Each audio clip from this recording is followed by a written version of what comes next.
السلام علیکم دوستو، میرا نام ہے علی رضا اور آپ دیکھ رہے ہیں علی ٹی وی۔ دوستو، انسان خطا کا پتلا ہے، غلطیاں ہر انسان سے سرزد ہو جاتی ہیں، لیکن ہمارا دین ہمیں سکھاتا ہے کہ ہمیں عفو و درگزر سے کام لینا چاہیے اور ہمارے ساتھ زیادتی کرنے والوں کو معاف کر دینا چاہیے۔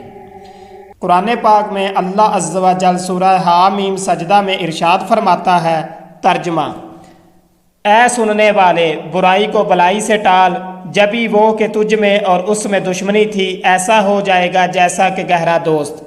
بخاری جلد 2 میں حدیث پاک موجود ہے۔ حضرت انس بن مالک رضی اللہ تعالی عنہ کا بیان ہے کہ میں نبی کریم صلی اللہ علیہ وآلہ وسلم کے ہمراہ چل رہا تھا اور آپ ایک نجرانی چادر اوڑھے ہوئے تھے جس کے کنارے موٹے اور کھردرے تھے۔ ایک دم ایک بدوی یعنی عرب شریف کے دیہاتی نے آپ صلی اللہ علیہ وآلہ وسلم کی چادر مبارک کو پکڑ کر اتنے زبردست جھٹکے سے کھینچا کہ آپ صلی اللہ علیہ وآلہ وسلم کی مبارک گردن پر چادر کی کنارے سے خراش آ گئی۔ پھر وہ کہنے لگا، اللہ عز و جل کا جو مال آپ کے پاس ہے، آپ حکم دیجئے کہ اس میں سے مجھے کچھ مل جائے۔ نبی کریم صلی اللہ علیہ وآلہ وسلم اس کی طرف متوجہ ہوئے اور مسکرا دیے، پھر اسے کچھ مال عطا فرمانے کا حکم دیا۔ دوستو، دیکھا آپ نے نبی کریم صلی اللہ علیہ وآلہ وسلم نے بدوی سے کیسا اس نے سلوک فرمایا۔ خواہ کوئی آپ کو کتنا ہی ستائے، دل دکھائے، عفو و درگزر سے کام لیجئے اور اس کے ساتھ محبت برا سلوک کرنے کی کوشش فرمائیے۔ اس ویڈیو میں آپ کو عفو و درگزر یعنی معاف کرنے کی 7 فضیلتیں بتانے جا رہا ہوں۔ نمبر 1، دوستو، ہر مسلمان کی خواہش ہے کہ اس سے آخرت کا حساب لیتے ہوئے نرمی برتی جائے، اس کا حساب آسان طریقے سے ہو۔ طبرانی اوسط میں حدیث پاک موجود ہے، نبی کریم صلی اللہ علیہ وآلہ وسلم نے فرمایا، 3 باتیں جس شخص میں ہوں گی، اللہ تعالیٰ قیامت کے دن اس کا حساب بہت آسان طریقے سے لے گا اور اس کو اپنی رحمت سے جنت میں داخل فرمائے گا۔ صحابہ کرام علیہم الرضوان نے عرض کی، یا رسول اللہ صلی اللہ علیہ وآلہ وسلم، وہ کون سی باتیں ہیں؟ فرمایا، نمبر 1، جو تمہیں محروم کرے تم اسے عطا کرو۔ 2، جو تم سے قطع تعلق کرے یعنی تعلق توڑے تم اس سے ملاپ کرو۔ اور 3، جو تم پر ظلم کرے تم اس کو معاف کر دو۔ نمبر 2، دوستو، جنت کی نعمتیں ہمیشہ کے لیے ہوں گی، وہاں نہ کوئی غم ہوگا نہ تکلیف، طرح طرح کے کھانے ہوں گے، دودھ، شہد اور شراب طہور کی نہریں ہوں گی۔ مستدرک حاکم میں حدیث پاک موجود ہے، نبی کریم صلی اللہ علیہ وآلہ وسلم نے ارشاد فرمایا، جسے یہ پسند ہو کہ اس کے لیے جنت میں محل بنایا جائے اور اس کے درجات بلند کیے جائیں، اسے چاہیے کہ جو اس پر ظلم کرے یہ اسے معاف کرے، اور جو اسے محروم کرے یہ اسے عطا کرے، اور جو اس سے قطع تعلق کرے یہ اس سے ناطہ جوڑے۔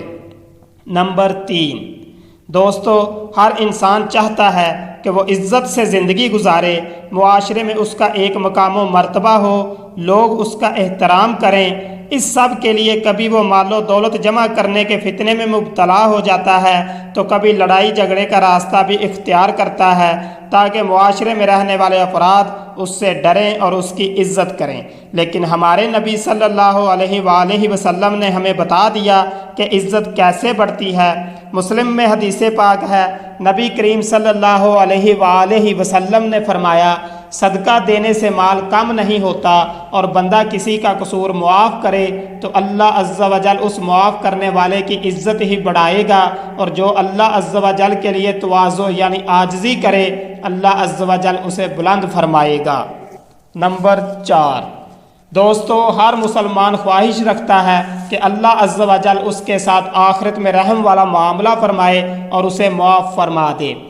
مسند احمد بن حنبل میں حدیث پاک موجود ہے، نبی کریم صلی اللہ علیہ وآلہ وسلم نے ارشاد فرمایا، جو رحم نہیں کرتا اس پر رحم نہیں کیا جاتا، اور جو معاف نہیں کرتا اس کو معاف نہیں کیا جاتا۔ نمبر 5، دوستو، اگر کوئی چاہتا ہو کہ اللہ عز و جل اس کی بے حساب مغفرت فرما دے اور اس سے پوچھ گچھ نہ ہو تو طبرانی اوسط میں حدیث پاک موجود ہے، نبی کریم صلی اللہ علیہ وآلہ وسلم نے ارشاد فرمایا، قیامت کے روز اعلان کیا جائے گا، جس کا اجر اللہ کے ذمہ کرم پر ہے وہ اٹھے اور جنت میں داخل ہو جائے۔ پوچھا جائے گا کس کے لیے اجر ہے؟ وہ منادی یعنی اعلان کرنے والا کہے گا ان لوگوں کے لیے جو معاف کرنے والے ہیں، تو ہزاروں آدمی کھڑے ہوں گے اور بلا حساب جنت میں داخل ہوں گے۔ نمبر 6 دوستو، صدقہ و خیرات کرنا افضل ترین نیکی ہے۔ اللہ کے راستے میں صدقہ کرنے والا قیامت کے دن اللہ کے عرش کے سایہ میں ہوگا۔ لیکن ایسا شخص جس کے پاس اللہ کے راستے میں صدقہ کرنے کے لیے کچھ نہ ہو، تو ایسے شخص کو کیا کرنا چاہیے؟ شعب الایمان میں حدیث پاک موجود ہے۔ نبی کریم صلی اللہ علیہ وآلہ وسلم نے فرمایا، ایک شخص دعا مانگ رہا تھا، یا اللہ عز و جل میرے پاس صدقہ و خیرات کے لیے کوئی مال نہیں، بس یہی کہ جو مسلمان میری بے عزتی کرے میں نے اسے معاف کیا۔ سرکار مدینہ صلی اللہ علیہ وآلہ وسلم پر وحی آئی، ہم نے اس بندے کو بخش دیا۔ دوستو، پیشگی معاف کرنے کی فضیلت آپ نے سنی، اس لیے ہمیشہ کوشش کریں کہ جو آپ کو تنگ کرے، تکلیف دے، اس پر صبر کریں اور اللہ کی رضا کے لیے اسے معاف فرما دیں۔ نمبر 7 دوستو، نرمی اور عفو و درگزر کرنے سے اللہ رب العزت کی کس قدر رحمت ہوتی ہے۔